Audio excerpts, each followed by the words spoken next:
Gamisni deebi'ee gamisni hafe. Fakkeenya tokkoon kenna barumsa keessatti. 92 fudhadhaa. Sochii Oromoo Galaasaa Dilbootti hooggana. Uf duba deebi'a. 75 Taaddasaa Birruuti fuulli isaa. Yookiin immoo 67 uf duba deebi'aati yeroo amma Taaddasaan faan dheeraa dhaqan.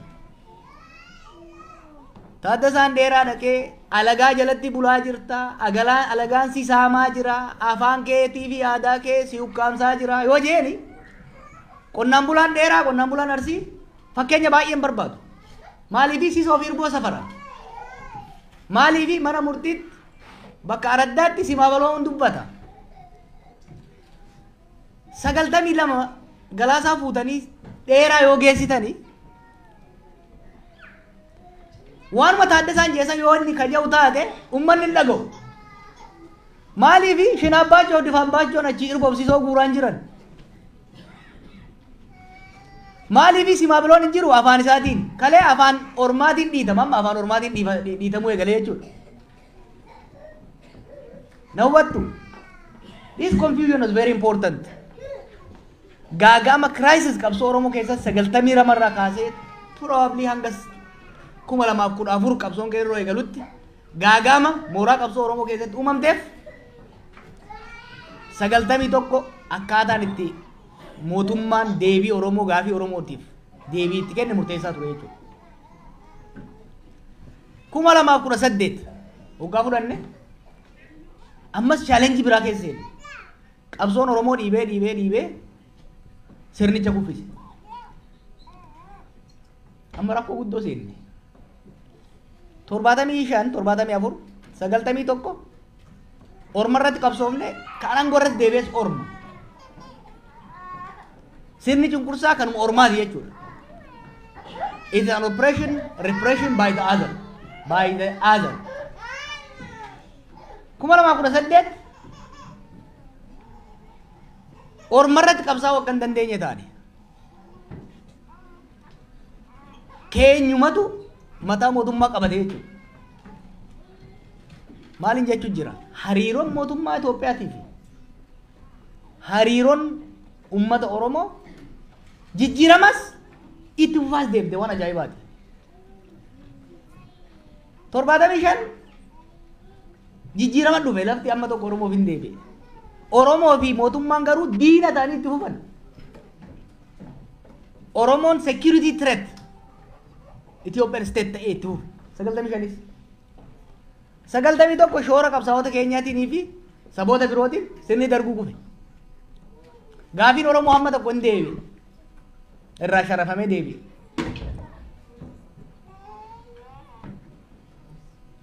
Miidhamte? Dargaggeessaan waan taatu mataa jabaa qabdi.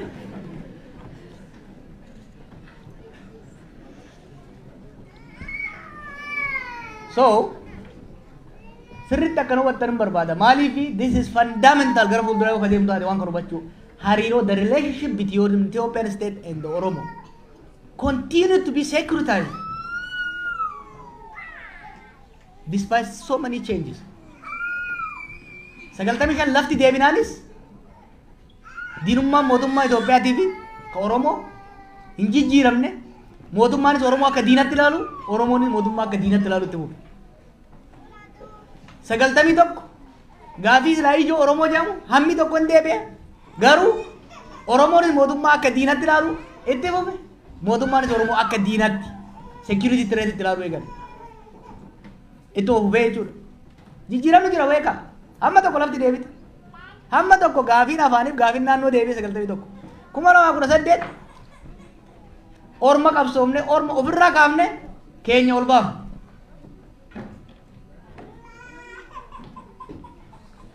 Down wayyaane jenne eega jala buufne booda amma nama keenya tongoo qabate.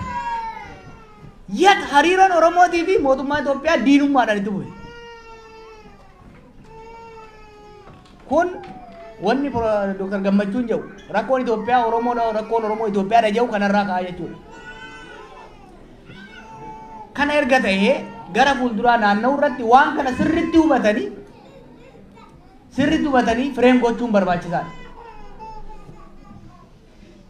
91 fakkeenyaaf akkaataan sirna olaantummaa Amaaraa irratti itti qabsoomne sirna olaantummaa murna Tigraay irratti itti qabsaa'uudhaaf hin hojjetu ture tarsiimoon isaa maaliif naan jedha. Sirni san duraa darbuu duraa kaasee hanga Haayile Sillaasee irra ture direct rule hordofaa ture. Ormatu qeerra dhufee ummata bulchaa ture.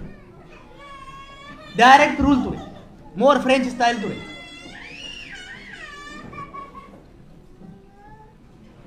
Sagaltamii tokko booda kan dhufe sirni Mallasaa immoo indirect rule keetumaan si saama ifii sin saamu. Sirni Haayile Sillaasee directly qabalee ramma gandatti sirna gad diriirsee extractive exercise hojjeta ture resource buqqaasuudhaaf. Sirni wayyaanee immoo tooftaan sun waan hin hojjetiniif nama gahaas ka Oromiyaa guutuurra qubachiisu waan hin qabneef gaafii Oromoo hamma tokko hin deebise. Garuu dantaan isaa guddaan aangoo fi qabeenya waan tureef qabeenya immoo jallaa nu keessaa filateen saamuu fi dhiituu ajjeesuu itti fufee jechuudha. Indirect rule itti deebi. Kanaaf tarsiimoon keenya kan hanga 91 fayyadamaa turre tarsiimoo direct rule yookiin immoo sirna bittaa kallattiidhaa kan alagaa irratti kan bocame ture. 91 booda immoo tarsiimoo keenya jijjiiruu qabna ture. Tarsiimoo keenya jijjiiruu qabna. Tarsiimoo keenya jijjiiruudhaan tooftaaf tarsiimoo sirna gita bittaa alkallattii ta'e indirect rule ta'e itti qabsaa'uuf nu baasuu qabna turre. Kana gochuu irratti hin danda'amne. Marii fi qoqqoodamni abaa'oo keessa seene kanarraa dhufe.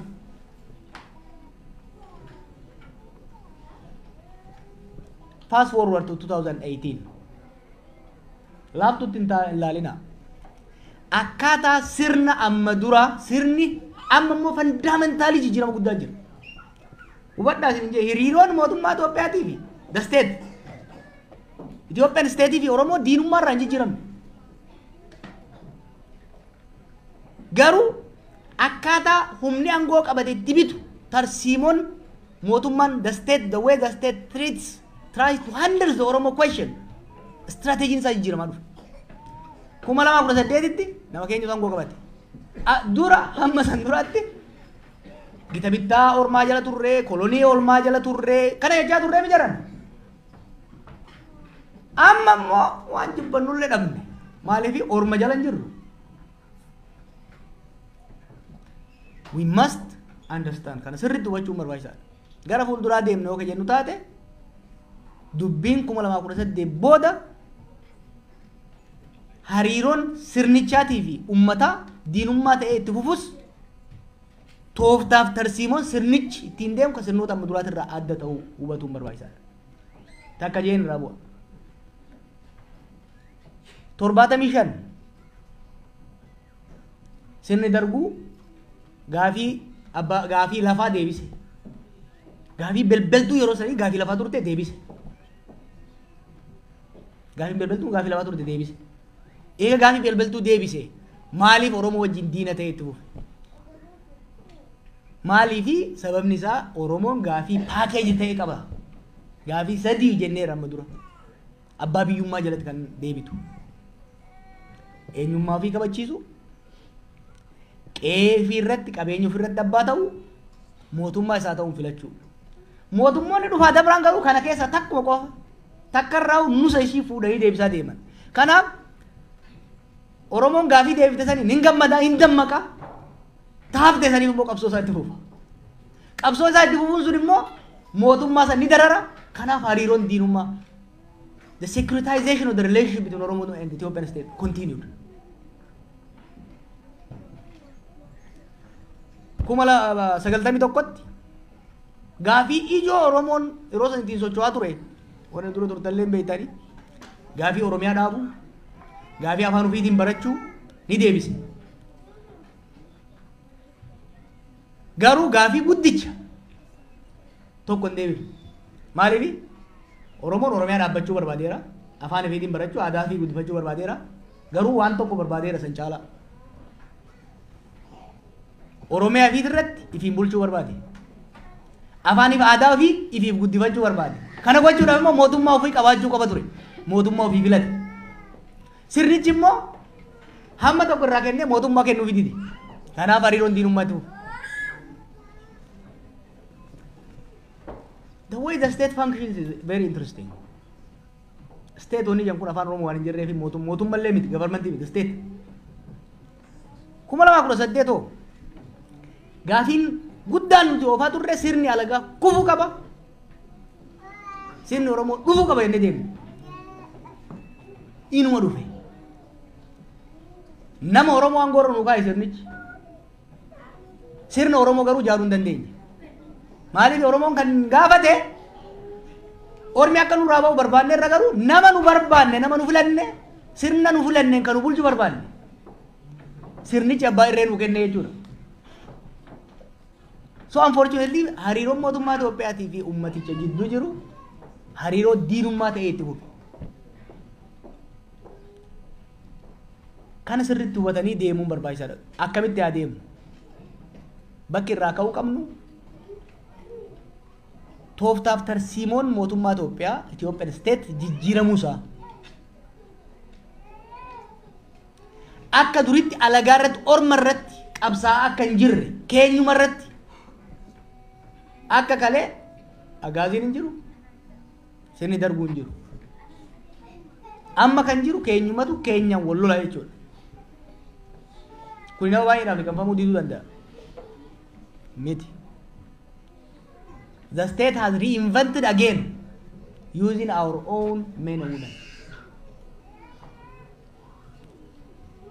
Haala kana keessatti fuuldura Oromoo yoo carefully deemuu baanne waggaa 20 wayi qisaasne jijjiirama sirna darbuutirraa gara wayyaanee dhufe san sirriitti hubannee tarsiimoo jijjiirama saniin madaalu baafnee deemuu dadhabuu keenyan gara waggoota 20 wayi qisaas boodarra kana hubannee tarsiimoo saniin